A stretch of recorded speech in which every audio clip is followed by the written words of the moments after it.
Hello students. Part 1 में देखा होगा कि यूनिफॉर्म सर्कुलर मोशन से जो भी चीज़ें थी वो एक्सप्लेन की गई। उसमें मेनली एक तो हमें लीनियर और एंगुलर में तीनों चीज़ों में रिलेशन मिला था, एक डिस्प्लेसमेंट में, एक वेलोसिटी में, एक एक्सीलरेशन में। फिर उसका जो सबसे मेन फंडामेंटल चीज़ हम लोगों ने देखी थी वो हमारी थी सेंट्रीपिटल एक्सीलरेशन और सेंट्रीपिटल फोर्स उसमें था। उस सेंट्रीपिटल फोर्स से रिलेटेड हम लोगों ने देखा था कि कोई बॉडी अगर सर्कुलर पाथ पे घूमती है तो उसके लिए सेंट्रीपिटल फोर्स जरूरी है। बिना सेंट्रीपिटल फोर्स के वो सर्कुलर पाथ पे नहीं घूम सकती है। और उसके हम लोगों ने डिफरेंट कंडीशन देखी थी, बाइक के लिए, कार के लिए, ट्रक के लिए, बस के लिए, या कोई अगर बॉब है, कोई पेंडुलम है, अगर सर्कुलर ऑर्बिट पे मूव कर रहा है तो उसकी कंडीशन देखी थी। और उसी में एक और बड़ी विशेष कंडीशन आई थी कि अगर कोई भी बाइक या साइकिल सवार अगर किसी टर्न पे मुड़ रहा है तो कंडीशन उसका झुकना तो है ही है, लेकिन वो जो झुकाव था, टेंड होना, वो डिपेंड कर रहा था उसकी स्पीड पे। जितने ज़्यादा स्पीड से वो टर्न करेगा उतने ज़्यादा उसको झुकना होगा, और जितने कम स्पीड होगी उतने कम झुकना होगा। और वहाँ पे एक स्लिपिंग का स्लिप होने खतरा रहता है, इसलिए एक साइंटिफिकली एडवाइस दी जाती है कि जब भी किसी टर्न पे मुड़ना चाहिए तो वहाँ पे अपनी गाड़ी की स्पीड को स्लो कर लेना चाहिए। अब एक उसके आगे की बात आती है सेंट्रीफ्यूगल फोर्स। न्यूटन के थर्ड लॉ के अकॉर्डिंग हम जानते हैं कि किसी भी एक्शन का इक्वल एंड अपोजिट रिएक्शन होता है। अगर कहीं पे फोर्स अप्लाई किया जा रहा है तो उसके अपोजिट रिएक्शन भी उसका होगा।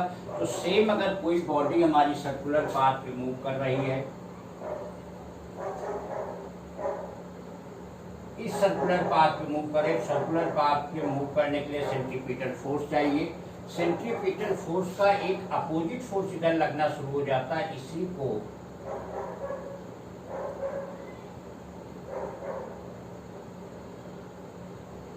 सेंट्रीफ्यूगल फोर्स बोला जाता है। उसी का opposite reactionary force of the centripetal force, इसी को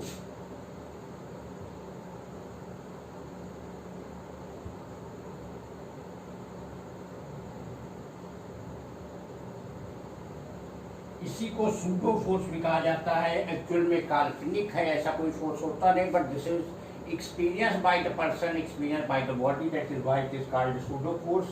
और इसका एक बड़ा प्रैक्टिकल एग्जांपल मिलता है कि मान लीजिए कोई राउंड टेबल टाइप की चीज़ है, उसमें किनारे खड़े होकर के अगर तेजी से टेबल को घुमाया जाए तो ये देखोगे कि बहुत तेजी से फोर्स बाय की ओर एक्सपीरियंस होगा।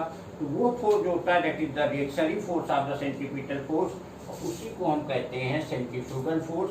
और इसी की हेल्प से एक बनाया जाता है सेंट्रीफ्यूग। सेंट्रीफ्यूग एक वो कॉन्सेप्ट होता है जिस तरीके से हम दूध से क्रीम को बाहर करते हैं, तो दूध से जो क्रीम बनाई जाती है, मलाई बनाई जाती है, उसको रोटेट किया जाता है, उसको घुमाया जाता है, जिसकी वजह से जो रिएक्शनरी फोर्स होता है वो लगता है, तो जो हैवी पार्टिकल है वो सेंटर के पास आ जाते हैं, तो दैट इज कॉल्ड सेंट्रीफ्यूग। और ये हमारा सेंट्रीपिटल फोर्स का जो रिएक्शनरी फोर्स है that is called centrifugal force. तो ये अभी तक जो बात हो रही थी, ये सर्कुलर मोशन की बात हो रही थी। ये सर्कुलर मोशन हमारा हॉरिजॉन्टल मोशन था। अब हम इसके वर्टिकल मोशन की बात करेंगे।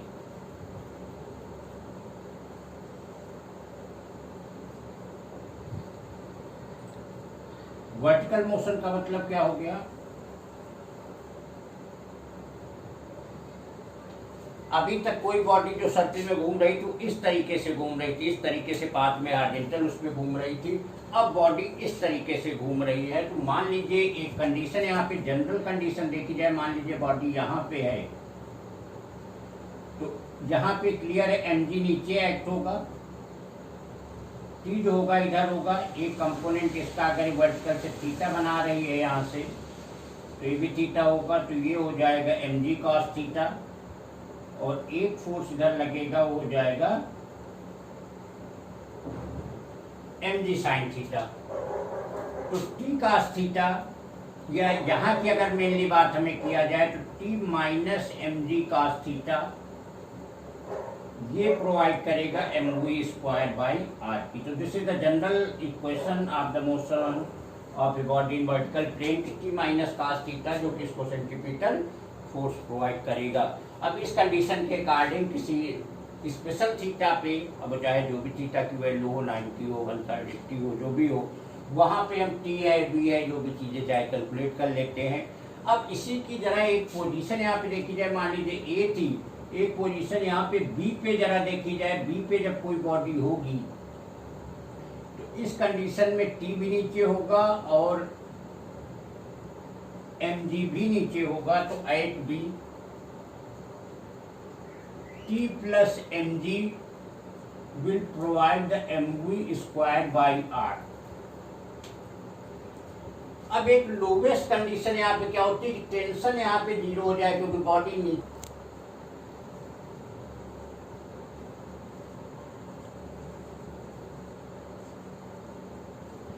तो एक स्पेशल कंडीशन बनती है v equal to under root G R, जिसको क्रिटिकल वेलोसिटी बोलते हैं। क्रिटिकल वेलोसिटी क्यों कही जाती है? क्योंकि अगर ये position M G equal to M V square, तो अगर यहाँ पे इतनी वेलोसिटी है तो बॉडी बिना गिरे सर्किल में मूव कर जाएगी, यहाँ पे स्लैग नहीं करेगी, ढीली नहीं पड़ेगी।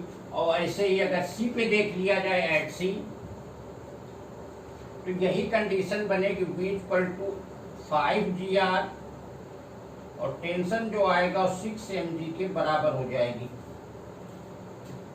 तो ये सी पे जाकर के बनी, लेकिन ये सबसे मेन पोजीशन होती है v equal to under root G R. Under root G R का मतलब अगर बी पे ऐसी पोजीशन बन रही है तो बॉडी बिना यहाँ स्लैग किए, बिना गिरे, ढीली पड़ी, बॉडी पूरे सर्किल को कंप्लीट कर जाएगी।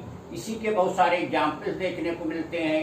एक एग्जाम्पल ये है, बड़ा सिंपल सा, कि बकेट में अगर वाटर भर करके उसको सर्कुलर पाथ पे घुमाया जाए तो हाईएस्ट पोजीशन पे देखते हैं कि पानी भरे होने के बाद बकेट उल्टी हो जाती है, उसके बावजूद भी पानी उससे नहीं गिरता। या सर्कस में एक, जिसको मौत का कुआं बोलते हैं, बाइक घुमाई जाती, बाइक हाईएस्ट पॉइंट पे जाती है, एकदम उल्टी हो जाती, लेकिन फिर भी नहीं गिरती।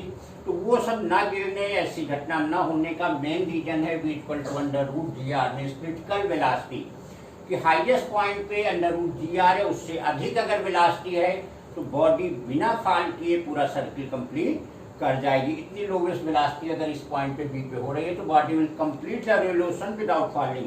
तो इसी का एग्जांपल है कि अगर बकेट में वाटर भरते हैं तो पानी, बकेट उलट जाने के बावजूद भी पानी उससे नहीं गिरता, क्योंकि अगर वेलोसिटी इतनी इससे ज़्यादा है तो सर्किल कंप्लीट करेगी, ना कि फॉल करेगी। अगर इससे कम वेलोसिटी हो जाएगी तो बॉडी सर्किल नहीं कंप्लीट कर पाएगी। तो ये कंडीशन होती है वर्टिकल मोशन की, जो कि हाईएस्ट पॉइंट पे, that is why it is called a critical velocity.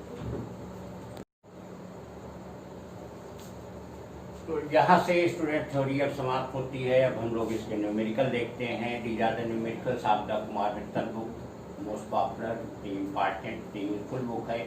उसके कुछ क्वेश्चन देखते हैं। क्वेश्चन ये है कि कोई बॉडी की वेलोसिटी 5 मीटर पर सेकेंड है और सर्कुलर पाथ पे मूव कर रही है, उस पर जो ये सेंटर की ओर एक्सीलरेशन लग रहा है वो 10 मीटर पर सेकेंड स्क्वायर है। तो रेडियस फाइंड करना है। तो बहुत ही सिंपल सा क्वेश्चन है कि हम जानते हैं AC की value v square by r के बराबर होती है। AC हमारा है 10, v स्क्वायर हमारा 5 का स्क्वायर अपॉन r।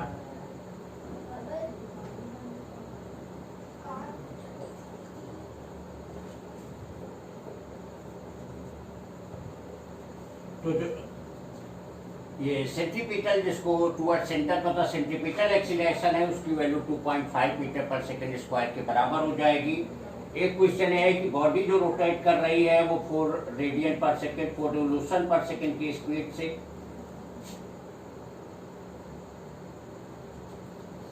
और जो रेडियस है जिसमें मूव कर रही 0.25 मीटर है। तो हमें ओमेगा बताना है। तो ओमेगा की वैल्यू हम जानते हैं 2 पाई NOT है, मतलब 2 पाई इंटू 4, तो ये हो जाएगा 8 पाई रेडियन पर सेकेंड हो जाएगी जाकर के। और एक्सीलरेशन A पूछा है,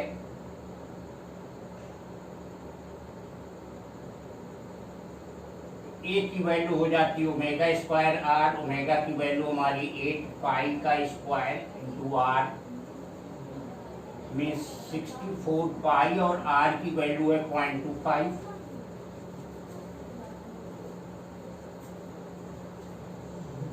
तो ये आ जाएगा 16 इतने रेडियन पर सेकेंड स्क्वायर। तो आ जाएगा 16 पाई स्क्वायर रेडियन पर सेकेंड स्क्वायर।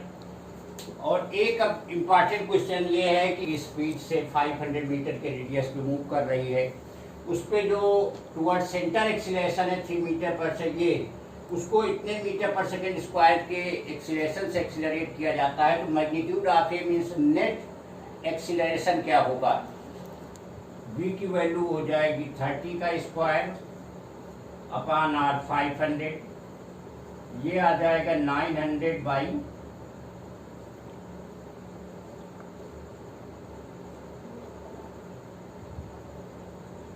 इतने मीटर पर सेकेंड स्क्वायर। अब सिचुएशन कुछ ऐसी है कि अगर बॉडी सर्कुलर पाथ पे मूव कर रही है तो एक एक्सीलरेशन टुवर्ड सेंटर लगता है जिसको हम एसी बोलते हैं, और बॉडी को इतने एक्सीलरेशन से एक्सीलरेट कराया जा रहा है, ये कहलाता है टेंजेंशियल एक्सीलरेशन। टेंजेंशियल का मतलब ये वाला डायरेक्शन हो गया, तो एक तरीके की ये 80 कहलाता है। मीन्स एक तरीके की सिचुएशन बनी कि एसी इधर है, 80 इधर है, तो इधर ये 90 डिग्री फॉर्म हो जाएगा। तो नेट रिजल्टेंट ए की वैल्यू हो जाएगी under root AC square plus 80 square. AC हमारा आया 9/5 मीन्स 81/25 और 80 की वैल्यू है 3।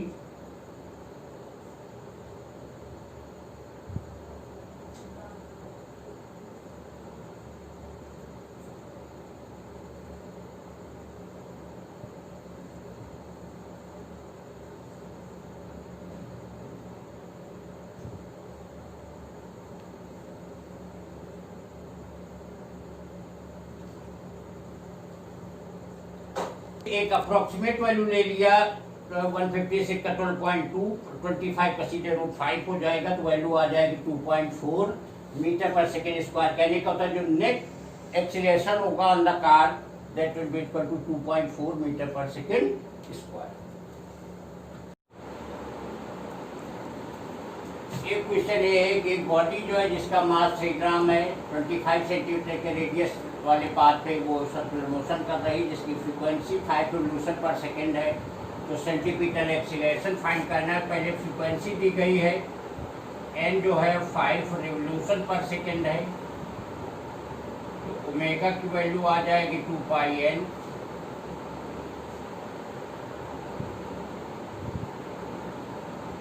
फिर 10 पाई के बराबर हो जाएगी इतने रेडियन पर सेकेंड। अब AC की वैल्यू होती है omega square R। Omega square का मतलब हो जाएगा 100 पाई स्क्वायर और R की वैल्यू आ जाएगी 25/100।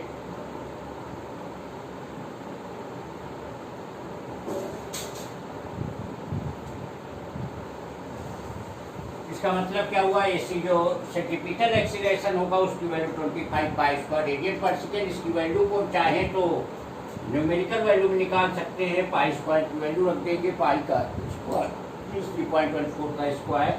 और यहीं से फोर्स पूछा गया है, तो फोर्स हमारा centimetre force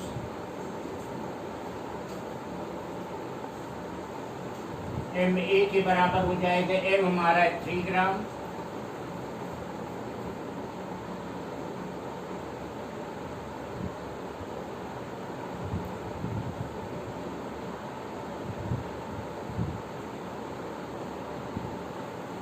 pi square by 40 Newton के बराबर हो जाएगा। तो इस तरीके से जो भी वैल्यू हो उस फार्मूले से रिलेटेड हमको देखना है।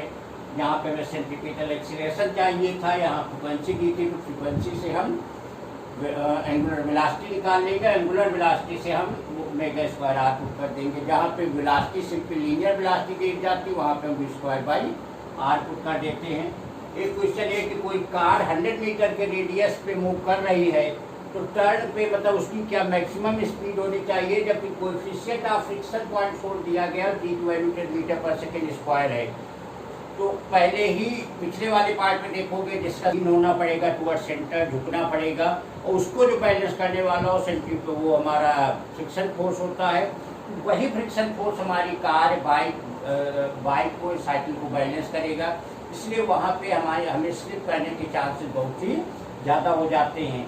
तो अगर एक लिमिट भी है साथ में वेलोसिटी की, अगर हम किसी सर्कुलर पाथ पे टर्न या किसी टर्न पे अगर हो रहे हों, उस वेलोसिटी से ज़्यादा वहाँ पे हम रख भी नहीं सकते हैं, नहीं तो सरफेस उसको बैलेंस नहीं कर पाएगा।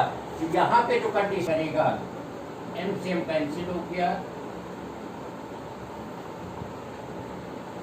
टर्न पे किसी सर्कुलर पाथ पे मुड़ रहे होंगे तो हमारी जो मैक्सिमम स्पीड है v equal to under root mu R G के बराबर होगी, इससे ज़्यादा नहीं हो सकती। और अगर ये वैल्यू हम पुट कर देंगे, म्यू हमारा 0.4 है, रेडियस हमारी 100 मीटर है और जी की वैल्यू 10 है, तो ये आ जाएगा 400, ये आ जाएगा 20 मीटर पर सेकेंड।